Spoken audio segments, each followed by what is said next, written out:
wake up, no buzz, no plans, no notifications lighting up your screen, just stillness, just you. That quiet feels strange, almost too quiet. And then it hits, that whisper of doubt, that pressure in your chest, that ache, not for company, but for proof that you matter to someone. That's the moment most men bolt. They reach for their phones. They text someone they shouldn't.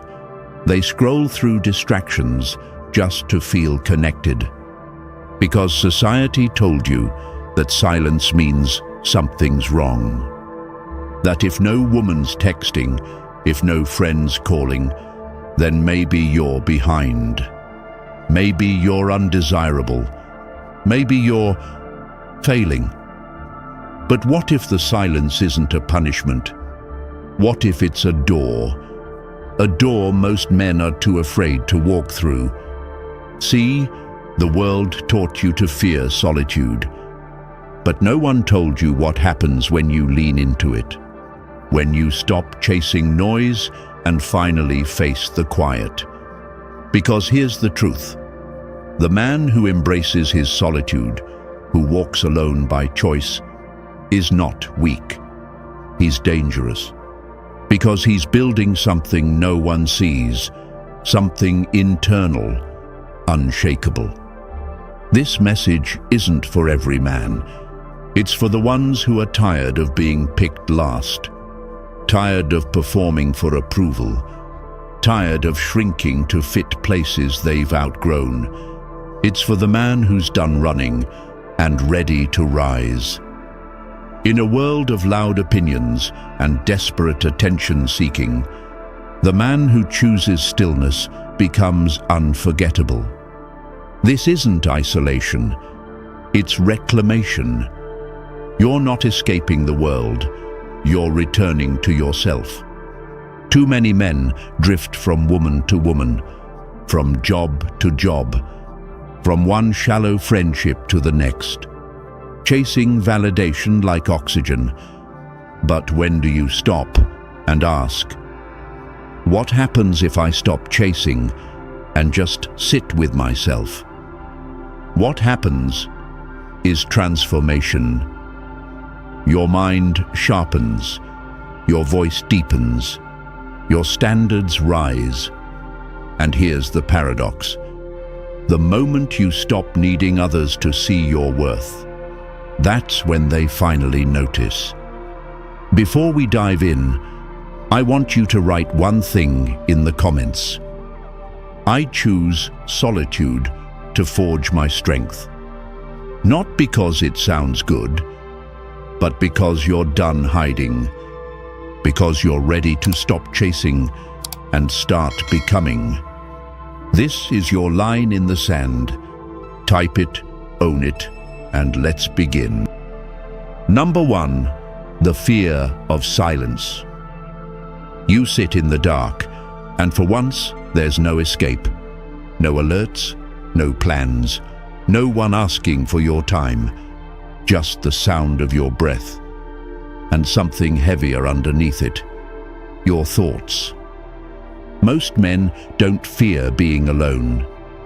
They fear what aloneness reveals. Not the absence of people, but the presence of truth. Silence isn't empty. It's confronting. It doesn't scream. It doesn't shame you. It just opens the vault. The regrets you buried. The choices you postponed. The versions of yourself you promised to become, but never did. Suddenly, they all show up. Uninvited, unfiltered. That girl who disappeared. That job you didn't apply for. That promise you broke to yourself when no one else was watching. You try to look away, but there's nothing to distract you anymore. No conversation to hide in. No relationship to drown in. No performance to act out. Just you, and the truth you've been avoiding for years. And now comes the real question. Will you finally face it, or run again? That's why most men stay moving, jumping from woman to woman, goal to goal, screen to screen. Not to build something, but to escape something. Not her, not them, themselves. Because silence strips the mask, and when it does, you either shatter or awaken. At first, the silence is brutal. It pulls your chest tight. It echoes every insecurity louder than any voice. You're not enough. You'll always be forgotten. Nothing you do really matters. But if you stay, if you breathe through the chaos, if you stop trying to run from it, something shifts. You begin to realize you're still here, still breathing, still capable. And those thoughts? They're not who you are. They're echoes, old scripts. They knock, but you don't have to open the door. That's when clarity comes, quietly, without fireworks, just a still knowing. You are not your past, not your regrets, not the woman who left, not the man who failed once. You are the man who stayed, the one who didn't flinch, who sat in his own fire and refused to look away. That's rare. That's power. That's stoic. Growth doesn't begin at the gym, not in books, not in podcasts or self-help reels. It begins in stillness. It begins the moment you decide you're worth facing. You sit in the storm. Let it scream. Let it twist. Let it tear through every illusion. And you stay. You don't fill the void. You let it exist. And in doing so, you reclaim what most men never touch: inner command. From that silence, a new voice rises. Not loud, but steady. Not perfect, but real. And when you move again, you move with weight. Your words hit deeper. Your presence feels centered. Not because you've changed the world, but because you finally return to yourself. And here's the truth. The world doesn't need more men who blend in. It needs men who can sit in silence and walk out with clarity. Because that man, he doesn't chase. He doesn't prove. He doesn't beg to be seen. He becomes seen. Because his energy doesn't ask. It declares. Number 2, approval detox. Most men are addicted to something they can't see. Not alcohol, not drugs, not gambling, but something far more subtle: approval. They check their phones first thing in the morning, not because they need information, but because they need validation. Did she reply? Did they like my post? Did someone notice me? It seems harmless, but it's not. It's neediness disguised as connection, dependency wearing a smile.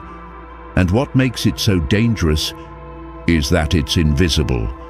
No one warns you. There's no rehab for it, no intervention, but it eats away at you, slowly, because it doesn't just affect what you do. It rewires who you think you are. Approval seeking makes you shrink. You say yes when you want to scream no. You laugh at things you don't find funny.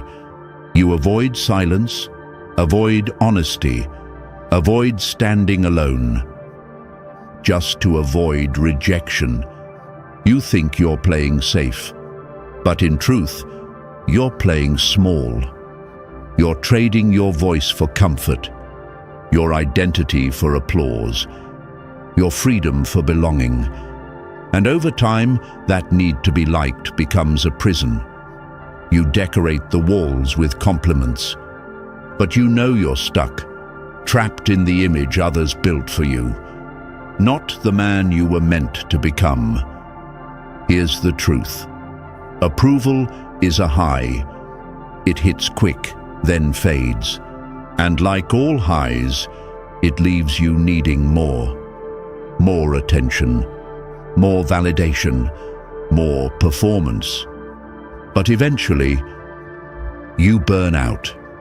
Not because you're weak, but because you've been wearing a mask for too long. And masks get heavy. But there's another path. It's not easy, but it's real. It begins with a detox, an approval detox. You stop checking your phone every 5 minutes. You stop shaping your opinions to match the room.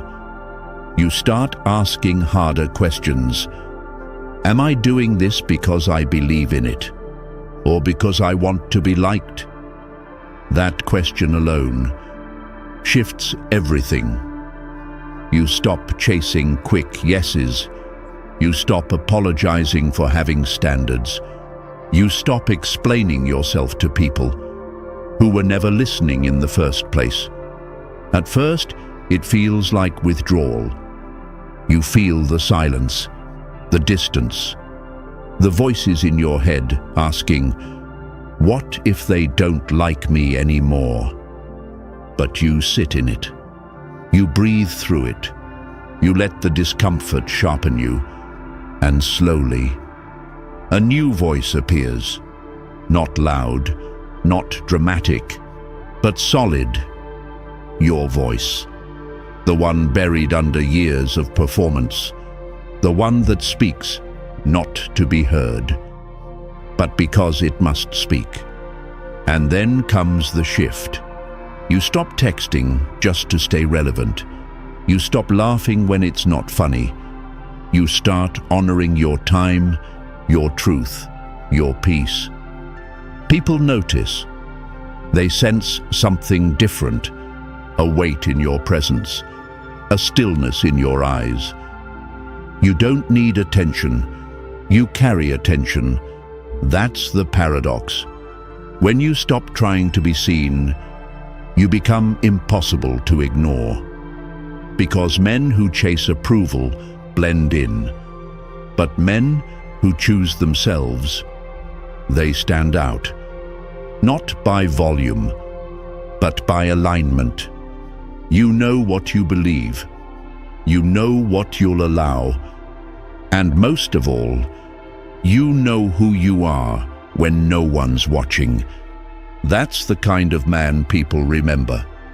Not because he was loud, but because he was unshakable. Approval detox is messy. It costs you fake friends, surface-level smiles, temporary applause. But what you gain is everything. You gain respect, not demanded, but drawn. You gain peace, not from hiding, but from standing. And you gain power, not from control dash, but from clarity. So ask yourself, are you still living to be liked? Still adjusting who you are to make others comfortable? Or are you finally ready to choose yourself? Because once you do, really do, something shifts. You stop chasing. You stop explaining. You stop performing. You simply become. And the world watches. Number 3, clarity through solitude.